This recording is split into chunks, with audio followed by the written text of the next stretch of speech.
Hello everybody, Peter the Book Lover here. I want to thank you for being here. I'm making another video for your viewing pleasure. This is my cat Layla. She's a tortoiseshell and she's an older cat, but she's still beautiful.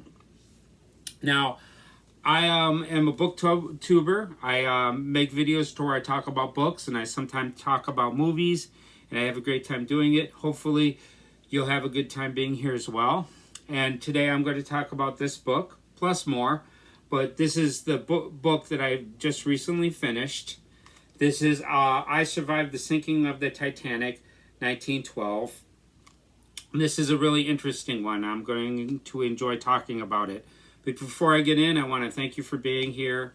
Let you know, if you can, please hit the like button. It would really help me out. And if you can, let me know what you think in the comments. I'd love to hear from you. And right now I'm doing a Read What You Own challenge. It's a challenge to where I'm going to read 100 books from my collection before I buy any new books. And it's a really interesting challenge. And I made a rule for myself that I'm not going to add any rereads to the challenge. So I'm only counting books that I've never experienced before. And it's pretty interesting, and I'm having a great time doing it. And this is book number 31 of the challenge that I finished. And this is by Lauren Tarshish. And this is about the Titanic. Now, this is a story about George Coulter. I think that's how you pronounce his last name. But he's a passenger on the Titanic, and he's going back to America. He's an American from New York, and he's traveling with some companions. He's got his sister Phoebe and his Aunt Daisy, and the three of them are on the Titanic in the first class section, and they're heading towards America. And this is on the disastrous Titanic that actually winds up sinking later. And so the beginning of this, he's on the boat and he's mischievous. He's very curious, and he kind of gets in trouble every now and then. I mean, one of the first things you learn about him is that he got in trouble because he slid down a banister and bumped into a rich old lady that was very angry about that, and he got in trouble. And Aunt Daisy gets kind of angry with him, but not very much angry with him. He's a very curious kid, and pretty much early on in the story, he meets the guy that designed the ship, and he's really friendly with this guy, and they're very friendly with each other. So he shows him a design of the ship. Now, as he's looking at these blueprints of the design of the ship, he actually learns something that helps him out later on in the story. So he goes on a bunch of adventures, and there are a couple characters that he meets, Enzo and Marco. And there are two Italians, and they become friends, and they become a big part of the story later. But, I mean, he doesn't spend a lot of time with them, but he sees them often, and they become friends. And he goes on adventures, and one night he finds out that there's something in the cargo hold, so he sneaks over there to look at this. He doesn't know it at the time, but his sister actually goes and tries to follow him. And while he's in the cargo bay, something happens that I don't want to give away because I don't do spoilers. So he's in the cargo bay, and they hit the iceberg at that point. But it's when it happens, it's not like jars the whole ship. People don't even feel it, you know. It's so subtle at first. But then he goes up on a higher deck, and he's on the third tier, and he looks down and he sees a bunch of ice on the lower deck. And when he looks at that, he sees people throwing snowballs at each other and playing with this. And a little bit later after that, they start handing out life jackets, and then they start realizing this is going to be serious. And then they find out that his sister is missing, so they go on a hunt for her. And then they go down in the lower tiers to find her, and when they find her, the information that he found out earlier, he uses to help them escape. And then it gets more and more intense as it goes on. It's this book describes the sinking of the Titanic very well. I really enjoyed the way she described the events happening. You know, there's a kind of a scene that reminds me of the Titanic, to where they're in the water together. And yeah, what they do together, I really don't want to give anything away of the ending of this book. But yeah, it's really excellent. There's a lot of great adventure in this story. It's very intense. Now, this is the 5th book that I read of this book series, and this is my 3rd favorite one. I really enjoyed it, and it's really close with my other 2 favorite ones. This one was really excellent. And at the very end, you get some information about the Titanic. And it was a really fun book to read, and I really enjoyed reading it a lot. And she does a really wonderful job of creating characters that are very realistic, and it's really enjoyable to read these stories. You know, I really enjoy the history of the Titanic. It's a lot of people are very fascinated about it. It's kind of strange that this happened so long ago, but people are still fascinated with this story, you know, because it's really tragic. It is really, really tragic. You know, there's more than one movie about the Titanic that's really good. A Night to Remember is really great, and a movie called Titanic back in the day, I forgot what year it came out, but that was actually really good as well. And yeah, the James Cameron movie, I really enjoy that more and more over the years. When I first seen it, I kind of thought it was cheesy, but I've seen it a lot of times since, and I really think it's a fantastic movie. Now, on my channel earlier on, I did an audiobook of the Titanic, and it was an interesting audiobook. In the description, I'm going to leave a link to that video, so you don't have to search my videos to find it. But yeah, it's an interesting audiobook, and I learned a lot while doing that audiobook. And, you know, it's only about 15 minutes long, and it's definitely a very interesting short story about the Titanic. I recommend this book too. A lot of people would really enjoy this if they read this. This is a very fantastic book, and I enjoyed it a lot. And the next book that I'm going to read is another book from this series. This is I Survived the Battle of D-Day, 1944. Now, World War II is another interesting time period.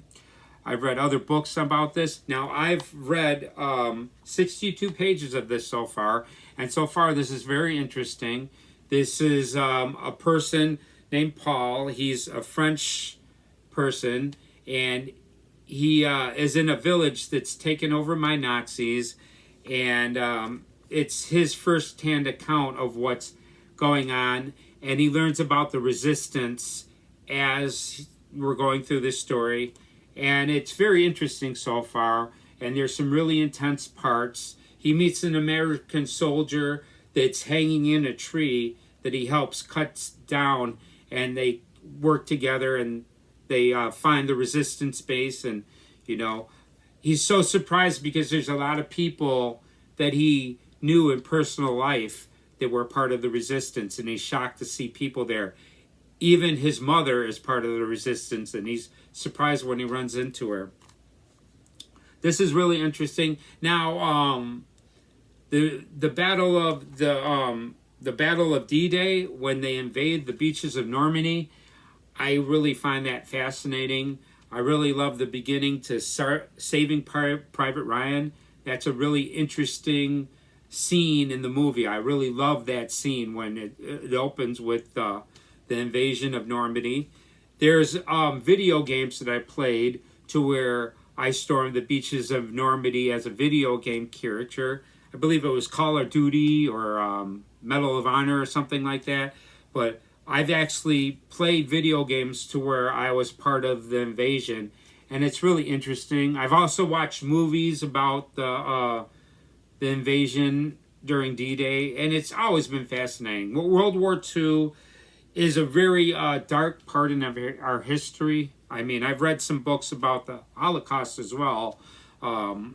Night by Elie Wiesel is really fantastic, and The Diary of Anne Frank is another book that's really incredible. that I really, it's so sad because she was such an articulate young lady, and her diary is really fantastic, and the history that surrounds it is really intense. Schindler's List is another thing that I've read, and I've obviously seen the movie a bunch of times. I've watched a lot of documentaries about World War II. A really interesting thing, if you don't know anything about it, Night of the Long Knives is really crazy on how Hitler betrays a bunch of his own people. So this is really interesting before I read it. But I've read like 69 pages of this so far, and it's pretty interesting so far, and I'm really looking forward to reading the rest of it. Another interesting thing that I got to mention about these books is that they don't take a long time to read. And I really think that if you want to teach somebody history, giving them one of these books before they open up a history book would definitely pique their interest in the history book they're going to read, because it's really relatable, because she makes relatable characters and she really puts you in to the main action of the event that she's covering. And Lauren Tarshish is really fantastic. I think she's a wonderful author, and I plan on reading more books from this series after I get done with this one. Okay, there's a couple other books that I'm going to talk about as well. This one is Wuthering Heights. Now, I finished this today for the third time. Now, I read this a year ago, and when I read it a year ago, I liked it, but I said to myself, I think this would be a little bit better if I read it 2 times, because a lot of things would be cleared up. Not because it's difficult subject matter that you're covering. It's just there's a lot of information that you're kind of thrown, and a lot of family members that you can mix up the first time around. So I read this and then read it again. So 2 times in a row. This is my 3rd time reading it. And the 2nd time reading it in a row, it doesn't become tedious. It becomes actually more entertaining the 2nd time you're reading it. Now, a lot of people say this is not really a love story, and that is true. This is not a love story. This is a story about a person that's very abusive, that's very vindictive. He's very manipulative. He's, this character Heathcliff can be really nasty when he wants to be. And this is a story that's told by it's narrated by Mr. Lockwood, but at the same time, it's told to him by Nellie Dean, which is a housekeeper that was around these 2 families, the Earnshaws and the Lintons. And it's like these 2 families that commingle with each other, and Heathcliff is very manipulated and kind of like destroys both these families. But in the beginning of the story, one of the 2 characters you meet at the beginning is a character named Catherine. Now this is Catherine II, because her mother was Catherine as well. They call her Kathy because they don't want to mix them up. But Catherine and Hareton are at the beginning of this story. Now, I'm not giving anything away, but at the very end of this story, her and him really don't like each other near the end of the story, but right before the ending of the story, they kind of flip everything, and they go from not liking each other to liking each other a lot.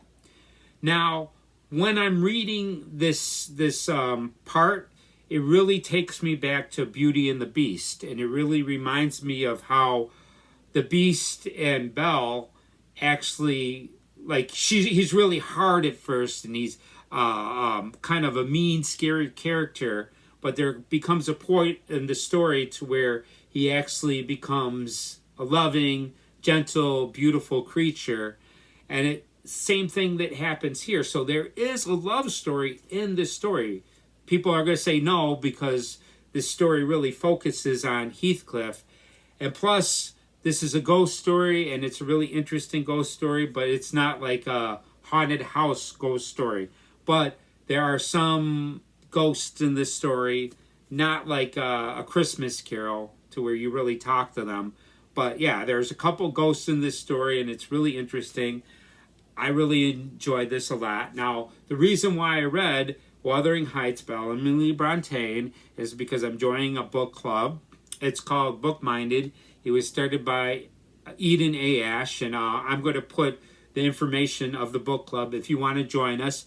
Now, I'd actually read this the fourth time because I really enjoyed this the second time around. It's really wonderful. And this is a very popular classic. They came out in, I think, what is it? When did it come out? 1847, this came out. And it's still popular today. And I could see why. This and Jane Eyre, written by Charlotte Bronte, both of these books are really excellent. Although this book didn't take off right away. And the reason why I don't think it took off right away is because of the fact that this is a story that really becomes enjoyable the second time you read it. And she died a year after they published this, so she did not see it become the success that it is. So, really interesting book, and I highly recommend it. And if you're looking to join a book club, come check us out. I'm going to put links in the description. Okay, there's another challenge that I'm doing for myself, and this is to where I'm going to reread a short story multiple times. And I plan on reading a short story 100 times, not in a row, but I'm going to reread a story in a short period of time. As I'm reading books, like, I take a break and then I start reading this story right here. This is a collection of Edgar Allan Poe's stories, and the story that I'm choosing to do this with is The Fall of the House of Usher. And this is, I'm glad that I picked this one, because this one definitely becomes clearer and clearer as I read it. It wasn't so clear the first time I read this, and it's because this was written a very long time ago, and the way that Edgar Allan Poe writes stories, it's not straightforward. It's like if you read Stephen King, it's very straightforward, and you know what he's talking about as you're reading it. But this one, you kind of have to think about what he's saying that's happening. He's mentioning simple things, like in the beginning, this is a mansion, and it's by a lake, and he goes up to the thing, and he's intimidated by the way that it looks, and then he has a fancy on what it would look like in the inverted version. But the way he words it is not like as simple as I'm explaining it. And he explains when he looks into the lake and sees the reflections, it's even more creepier. And there's a crack in the building. And yeah, this is really interesting. He's got his friend Roderick Usher, and he goes and spends time with him. And he's got a sister that is sick. And then the ending of this story actually becomes really creepy. There's a really excellent part near the end of this story that he's reading a book to Roderick Usher, and as he's reading this book, he's describing these sounds, and these sounds actually start happening in real life. And the way this ends is a very powerful ending. I love the ending. It's very creepy and very amazing. Now, I've done this 8 times. This is my 8th time reading this story. So I've got a lot more times to read it, but it's, like I say, every time that I read this story, it becomes more and more clear, and I'm very familiar with the story, and I know things that are coming, but going through it again, it makes it more interesting because I know where it's leading to, and it's really fantastic. So that's all the books I'm going to talk about. I do want to talk about one thing before I go. Now, I don't know if you're very educated or not, but I'm not very educated, and there's a tool that I use with these tablets and phones. You could do this with a phone, and you could do this with a tablet. these things come with a voice assistant, right? And as I'm reading my books, there's times I come across words that I'm not familiar with. I call on my voice assistants. I'm not going to say it here, but you know, Android's got one and iPad's got another, you know, and if I said it, the machine would listen and it would stop for a second. But I call my voice assistants, then I spell out the word, and then it gives me the pronunciation of the word 95% of the time. Every now and then I'll say a word, I'll spell out a word, and it won't know the word.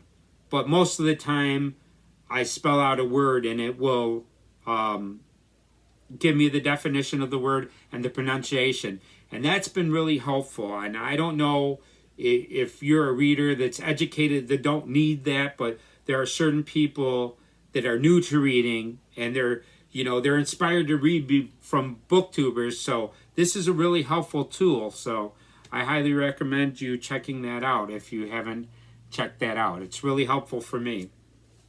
Also, it might help you pronounce some names. I mean, a lot of names that I have trouble pronouncing, I actually will watch videos on how to pronounce names, and that's really helpful as well. Okay, so that's about it for this video. This is my cat, Layla. She's a beautiful turtle shell, and I love her very much. I want to say that I love you very much for being here. Hit the like button, you know, if you can. If you haven't subscribed, subscribe. Let me know what you think in the comments. I'd love to hear from you. And that's about it. I am Peter the Book Lover. I want to thank you for coming to the video, and I hope to see you in the next video. See you in about 3 days. Bye.